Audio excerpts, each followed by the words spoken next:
नमस्कार मंडळी, स्वागत आहे आपलं घरगुती रेसिपी मराठीमध्ये।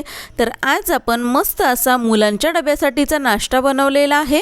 अगदी 5 ते 7 मिनिटांमध्ये हा आपला नाश्ता बनून तयार होतो आणि इतका टेस्टी आहे की मुलं डबा अजिबात मागे परत आणणार नाहीत घरी।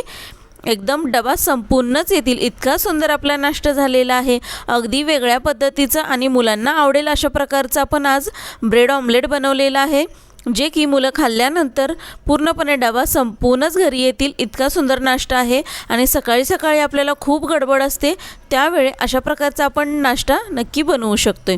तर चला मग रेसिपी पाहूया। इथे मी 1 कांदा बारीक चिरून घेतला आहे, 1 टोमॅटो बारीक चिरून घेतला आहे। मिरची आवडत असेल तर मिरची मी 2 मिरच्या बारीक चिरले, तुम्हाला आवडत असेल तर घ्या। कोथिंबीर घातली, हळद आणि मीठ घातले चवीनुसार। त्यानंतर पाव चमचा गरम मसाला घातलेला आहे आणि इथे 3 अंडी फोडून मी घेतलेली आहेत।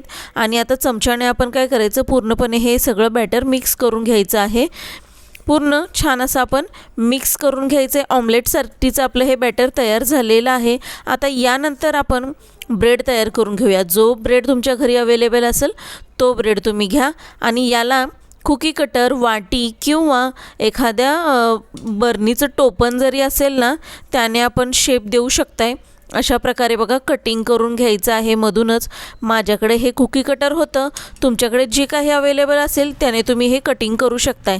तर अशा प्रकारे बघा आपण कटिंग करून घ्यायचं आहे। सर्व ब्रेड मी अशा प्रकारेच कटिंग करून घेणार आहे। सर्व ब्रेड आपण कटिंग करून घेतोय। आता आपण तोपर्यंत काय करायचं की पॅन गरम करण्यासाठी ठेवायचं आहे। त्यामध्ये थोडंसं तेल घालून पॅन आपण गरम करायला ठेवायचं आहे। चांगलं तेल गरम झालं ना, अगदी 2 चमचेच तेल घालायचं किंवा बटर असेल तर बटर घाला। आणि हे बघा हे ब्रेड आपण अशा प्रकारे सर्व मांडून घ्यायचेत यावर।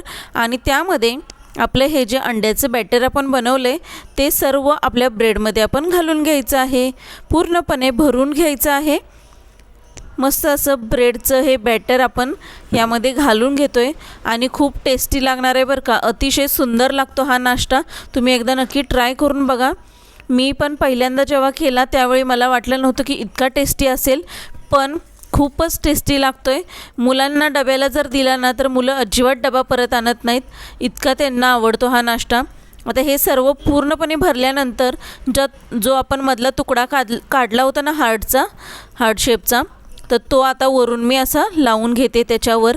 आणि त्यानंतर आपण हे सर्व ब्रेड पलटी मारून घ्यायचेत, म्हणजे दुसऱ्या बाजूने सुद्धा छान असे खरपूस भाजून घ्यायचे आहेत। दोन्ही बाजूने छान असे ना दाबून दाबून भाजून घ्यायचं, म्हणजे एकदम क्रिस्पी होतात। आणि टेस्ट तर विचारूच नका, इतकी सुंदर टेस्ट लागते। तुम्ही जर याला सॉस बरोबर खायला दिला ना मुलांना, तर मुलं नेहमी अशा प्रकारचाच नाश्ता बनव म्हणून मागे लागतील। इतके सुंदर आपला हा नाश्ता होतोय आणि ब्रेड ऑमलेट अशा प्रकारे पण होतो। तुम्ही एकदा नक्की ट्राय करून बघा। आपण एकाच प्रकारचं ऑमलेट बनवत असतो, ब्रेड ऑमलेट बनवतो, आणि अशा प्रकारचं पण एकदा ट्राय करून बघा, खरंच तुम्हाला पण आवडेल। आणि अगदी साधं सोपं आहे, कमी वेळामध्ये छान असा आपला नाश्ता तयार होतोय। मस्त असे बघा आपले ब्रेड दोन्ही बाजूने क्रिस्पी झालेले आहेत, मस्त बघा एक नंबर दिसतात। आणि अशाच प्रकारे आपण असेच ब्रेड आपण डब्यामध्ये घालून मुलांना देऊ शकताय, किंवा तुम्हाला कटिंग करायचं असेल तर मधून त्याला तुम्ही तिरकं कटिंगसुद्धा करू शकताय। मस्त असे ब्रेड आपले हे तयार झालेले आहेत। आता आपण याला काढून घेऊया, कारण दोन्ही बाजूने छान खरपूस भाजलेले आहेत आता। आणि आता याला मी काढून घेते। मस्त असे आपले ब्रेड तयार झालेलं आहे। आता आपण याला सॉससोबत खाऊ शकताय, किंवा इतर मग ग्रीन चटणी बनवलीत ना तरीसुद्धा चालेल, ग्रीन चटणीसोबतसुद्धा खाऊ शकताय, किंवा असंच जरी खाल्लं ना तरीसुद्धा छान लागते। इतका टेस्टी आहे हा आपला नाश्ता, तुम्ही एकदा नक्की ट्राय करून बघा, त्याशिवाय तुम्हाला समजणार नाही की इतका सुंदर लागतोय हा नाश्ता। आणि ट्राय केल्यानंतर मला एकदा नक्की कमेंट करून सांगा की कसा झाला होता, कारण मला तर खूप आवडलेला आहे, तुम्हालासुद्धा खूप आवडेल माझी गॅरंटी आहे। आणि जर अशाच प्रकारच्या छान छान रेसिपीज तुम्हाला बनवायच्या असतील तर माझ्या चॅनेलला सबस्क्राईब करून ठेवा, म्हणजे छान छान रेसिपी ज्या माझ्या येतील ना त्या तुम्हाला पाहायला मिळतील। अगदी घरगुती पद्धतीच्या असतात, आपल्या घरी जे अवेलेबल साहित्य असतं त्यामधूनच मी रेसिपीज बनवत असते। आणि व्हिडिओ आवडल्यास लाईक, शेअर, सबस्क्राईब करायला विसरू नका। थँक्यू।